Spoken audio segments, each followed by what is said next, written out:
Et salut tout le monde, je suis Ectelion et je vous accueille aujourd'hui dans le bazar pour un petit retour, j'espère rapide, sur ce premier épisode de l'actual play l'Essential Kit Dragon of Icespire Peak de Dungeons and Dragons. Ça fait très long comme nom, on va se contenter de l'essentiel, voilà. Donc l'essentiel c'est le nom en français de la boîte, hein, pour ceux qui l'ont. Alors, si vous n'avez pas encore vu l'épisode, bah, je vous conseille d'aller le voir, hein, ça me ferait plaisir. Et puis surtout de me mettre un petit commentaire en dessous pour me dire si ça vous a plu, les choses que je pourrais améliorer, etc. Et puis, bah, moi, je prendrai plaisir après à intégrer vos retours, en sachant qu'on a déjà enregistré les 4 premiers épisodes. Donc, il y a du contenu déjà pour un mois. Youpi. Et on enregistre le prochain lundi prochain. Donc, pour ceux qui ne l'ont pas vu, allez le voir, si jamais ça vous intéresse, évidemment, ou si vous en foutez, restez. Et puis, pour ceux qui l'ont déjà vu, eh bien, on est parti. Donc, déjà, il faut savoir une chose, c'est que mes joueurs et ma joueuse, je les ai limités strictement à utiliser le contenu disponible dans la boîte, l'essentiel. Tout simplement parce que je voulais que quelqu'un qui débute complet puisse, à travers cet actual play, se projeter. Je ne sais pas si c'est le bon nom, mais se projeter dans ce qu'on fait en disant ok, il a utilisé tel archétype qui est dans la boîte, il a utilisé telle race, il a utilisé tel machin, voilà. Je voulais que quelqu'un qui est l'essentiel puisse rejouer en fait ce qu'on a fait exactement sans avoir besoin de Xanatar, du Tasha, donc qui sont des livres pour ceux qui l'ignorent, des livres d'extension, voilà, de contenu supplémentaire qui rajoutent des races, qui rajoutent des sorts, qui rajoutent des classes, etc. Voilà, je me suis limité strictement à l'essentiel. Ils n'ont pas eu le choix, mes joueurs et ma joueuse, de choisir ce qui était dedans. Voilà. Ils se sont répartis les classes comme ils ont voulu, ils ont monté leur personnage comme ils ont voulu, mais en attendant, ils sont limités dans leur choix. Voilà, ça c'est une première chose. Et puis, pour ce que j'ai changé, commençons maintenant par le tout début. Déjà, je l'ai rajouté une introduction, j'ai rajouté un petit pitch de qu'est-ce que vous foutez là. Parce que ça, dans la boîte, c'est un des gros reproches que je lui fais. Il y a zéro introduction. Ils commencent devant la ville. Ils n'ont pas d'intérêt à y être. Ils n'ont pas d'intérêt à y rester. Voilà, ils pourraient dire bah non, ça pue du cul votre ville, on se barre, il y a un dragon qui est là. Et en fait, bah, je pourrais ne Enfin, je pourrais pas ne pas être d'accord avec eux. Je serais le premier à dire, ok, je suis pas de taille, je suis niveau 1, il y a un dragon, merci, je me barre. Donc, moi, je leur ai mis un petit pitch avec cette compagnie qui gère des aventuriers, etc. Cette relation entre leur, pas mentor, mais contact au sein de la compagnie et Arbin Wester, le maire de la ville. On y revient après sur son cas à lui. Donc je leur ai fait un petit pitch en leur disant, voilà, vous avez été engagés pour y aller, donc ils ont été engagés, ils sont contractuellement, pas obligés, mais aussi contractuellement obligés d'y aller, engagés, pour aller voir ce qui se passe. On leur a dit qu'il y avait des problèmes avec des orques, et apparemment il y aurait une histoire de dragon, voilà, ils savent pas trop, mais ils savent déjà ce qu'il y a dans la région, et donc ils y vont. Là-dessus, j'ai rajouté la chaîne du charnier. Alors la chaîne du charnier, je l'ai rajoutée pour trois choses. La scène du charnier, je l'ai rajouté déjà pour quatre choses en fait. Déjà pour leur donner un petit goût, voilà, les faire un peu se questionner sur merde, mais qu'est-ce qui se passe ici. Ça, c'était une première chose. La deuxième chose, je voulais absolument me débarrasser de la garde de la ville. Pourquoi?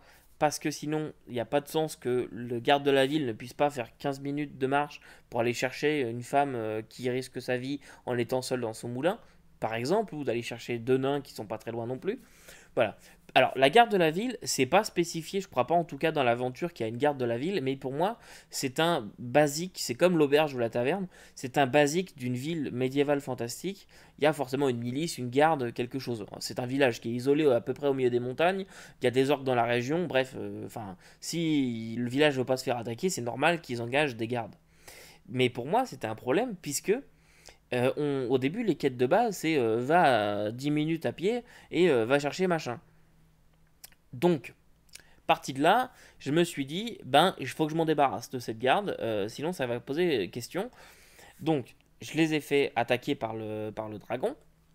C'est pour ça aussi, je l'ai aussi mis charnier pour me débarrasser d'Arbin Wester, puisqu'Arbin, vous l'avez vu, j'ai totalement changé son comportement, puisque il fait pas mal partie dans mon top 3 des PNJ les plus mal écrits dans une aventure officielle.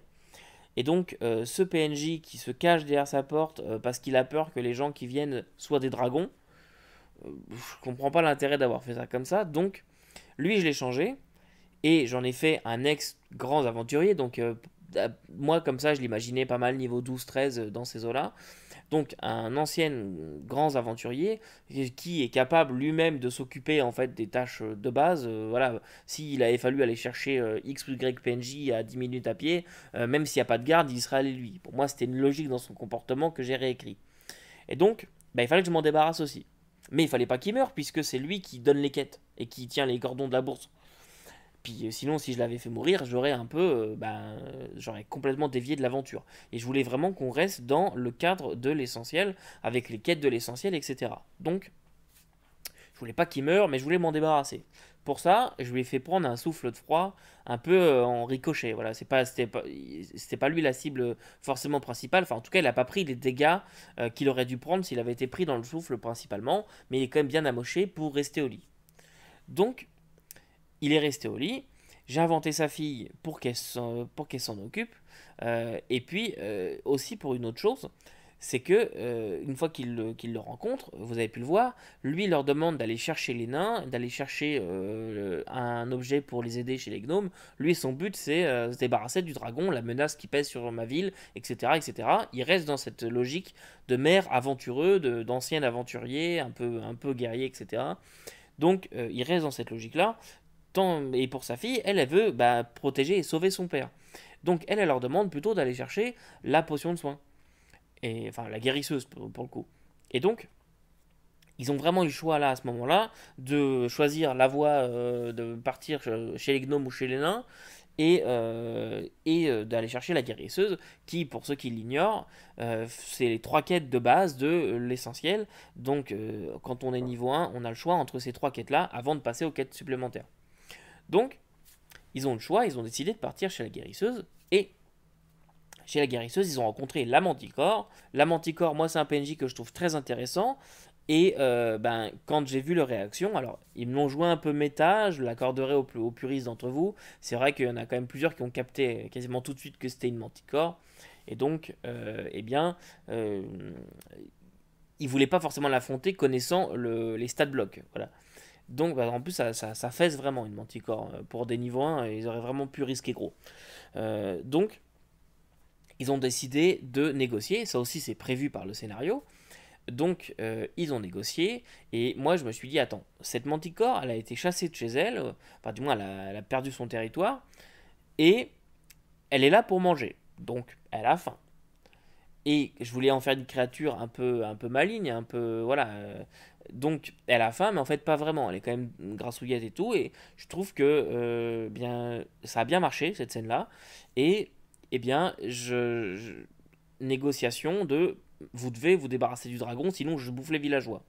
Donc là, carrément, elle vient en gros de leur donner une raison de plus de s'investir dans la quête. Voilà, j'ai créé un lien en plus en disant, ben voilà, moi je retrouve mon territoire, je bouffe pas les villageois, et puis vous êtes content. Voilà pourquoi est-ce que j'ai joué la Manticore de cette façon. Et puis voilà, maintenant ils doivent fournir un buff à une Manticore. Le feront-ils? Le feront-ils pas? Vont-ils y arriver ou pas? Vont-ils survivre aux orques qui arrivent juste à la fin? Eh bien, vous le saurez dans le prochain épisode. Un petit point supplémentaire, vous avez vu, je suis pas forcément hyper à l'aise au début, je suis un peu... voilà, il y a un côté à être filmé, etc. J'espère que ça vous a pas trop dérangé, ça s'améliore un peu avec le temps, je vous rassure. J'ai un peu foiré mon outro aussi, donc, parce que je l'aurais fait passer de niveau, mais voilà, j'ai fait une première outro sans le passage de niveau, avant de me dire, ah merde, c'est vrai que je vous fais passer de niveau, donc j'avais coupé, donc j'ai repris, ça fait qu'il y a un cut un peu bizarre au niveau de l'outro, vous inquiétez pas, ça continue pas comme ça. Je code pas du tout l'aventure, vous voyez tout ce qui se passe, il n'y a pas du tout de cut. Voilà. Donc, l'outro, je suis un peu désolé, j'ai bricolé un peu en raccordant les bouts, mais j'ai fait 2 enregistrements pour ça. Et puis aussi pour mes joueurs et ma joueuse, sachez aussi qu'il n'y en avait que 3 qui avaient joué ensemble avant. Il n'y avait que 3 sur une partie, sinon ils n'avaient jamais joué ensemble avant, donc c'est un groupe comme vous, si jamais vous êtes avec des débutants qui n'ont jamais joué, ou avec des gens que vous ne connaissez pas et qui ne se connaissent pas entre eux, qui n'ont jamais joué ensemble, eh bien c'est un groupe qui se construit, qui se découvre, et vous allez voir que plus ça va et mieux ça va. Donc voilà, j'espère que malgré tout ça, ça vous a plu. Et puis voilà, j'ai terminé pour aujourd'hui. Je pense que j'ai rien oublié. Si jamais j'ai oublié quelque chose, dites-moi ce que vous voulez que j'explique. J'ai pas montré la montée de niveau, tout simplement parce qu'elle se fait hyper rapidement, puis que ça s'est bien expliqué dans le bouquin. C'est un peu dispersé à droite à gauche. Mais si jamais il y en a qui veulent, la montée en niveau 3, quand elle aura lieu, elle sera filmée, juste parce que je trouve que c'est une montée de niveau qui est un peu plus intéressante que les autres. C'est là où on débloque ses capacités d'archétype et tout, pour certains. Pas pour le clair, mais pour les autres, oui. Donc, voilà, dites-moi si vous voulez voir la montée de niveau, dites-moi si vous voulez que j'explique certains concepts dans les vidéos. Et donc moi, sachant que là, j'ai pas encore tourné la vidéo explicative pour l'épisode 2, eh bien, je vais prendre en compte vos commentaires et je vais tourner la vidéo explicative dans les jours qui précéderont la sortie de l'épisode 2. Comme ça, voilà, je reste quand même en contact avec vous, on n'est pas éloigné de 4 semaines, quoi. Voilà. Et puis, bah, en attendant, n'oubliez pas que vous ne pouvez pas tout lire et tout faire jouer, et même tout regarder, mais vous pouvez toujours essayer. Salut.